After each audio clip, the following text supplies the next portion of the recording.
అడుగడుగున ప్రజల కష్టాలు చూసిన తర్వాత పవన్ అన్నతో బాబు గారితో చర్చించి బాబు సూపర్ 6 హామీలు ఇచ్చాం. దాంట్లో మొదటి హామీ, మన ప్రభుత్వం ఏర్పడిన మొదటి 5 సంవత్సరాల్లో 20 లక్షల ఉద్యోగాలు కల్పించే బాధ్యత మేము తీసుకుంటాం. ఉద్యోగాలు వచ్చే వరకు నిరుద్యోగ భృతి కూడా 3,000 రూపాయలు ఇస్తాం. స్కూల్కి వెళ్ళే ప్రతి విద్యార్థి తల్లిదండ్రుల అకౌంట్లో ప్రతి సంవత్సరం 15,000 రూపాయలు వేస్తాం. అంటే ఒక బిడ్డ ఉంటే 15,000, ఇద్దరుంటే 30,000, ముగ్గురుంటే ఎంత 45,000 రూపాయలు మన ప్రభుత్వం వేస్తుంది. ఇంకా ప్రతి రైతుని ఆదుకునేదానికి ప్రతి ఏడా 20,000 రూపాయల ఆర్థిక సాయం కూడా మన ప్రభుత్వం చేస్తుంది.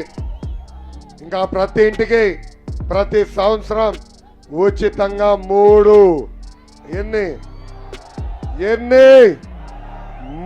గ్యాస్ సిలిండర్లు కూడా మన ప్రభుత్వం ఇవ్వబోతుంది. ఇంకా 18 నుంచి 59 సంవత్సరాలు వయసు కలిగిన మహిళలకి ప్రతి నెల 1,500 రూపాయలు ఇస్తాం. సంవత్సరానికి 18,000, 5 సంవత్సరాల్లో 90,000 రూపాయలు మన ప్రభుత్వం ఇవ్వబోతుందని ఈ సభాముఖంగా మహిళలకి నేను హామీ ఇస్తున్నా. ఇంకా 6వ 6 దబా 6వ 6 ఏంటి? మహిళలు ఆర్టీసీ బస్సులో ఉచితంగా ప్రయాణించే హక్కు కూడా మన ప్రభుత్వం కల్పించబోతుంది. తాడిపత్రిలో ఉన్న మైనార్టీ సోదరులందరికీ నేను విజ్ఞప్తి చేస్తున్నా.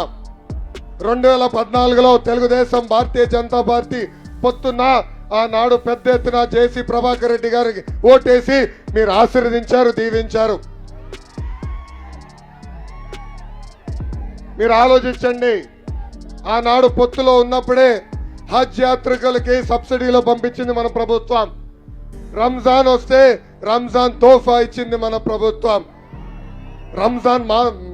రంజాన్ మాసం వస్తే ఏకంగా మసీదులకి రంగులేసేదానికి, రిపేర్లు కూడా చేసేదానికి డబ్బులు ఇచ్చింది మన ప్రభుత్వం. వఫ్ భూములు ఆనాడు మేము కాపాడాం. ఏకంగా మన వఫ్ భూములు కొంతమంది లాగేయాలని ప్రయత్నిస్తే ప్రహరీ గోడలు కూడా కట్టించింది తెలుగుదేశం ప్రభుత్వం. ఈ సభాముఖంగా ఆంధ్ర రాష్ట్రంలో మైనార్టీ సోదరులందరూ నేను హామీ ఇస్తున్నా. గతంలో మిమ్మల్ని ఎట్లయితే కాపాడుకున్నామో, గతంలో ఎట్లయితే సంక్షేమ కార్యక్రమాలు చేశామో అదే విధంగా ఎన్ని కొనసాగించే బాధ్యత నేను తీసుకుంటానని ఈ సభాముఖంగా హామీ ఇస్తున్నా.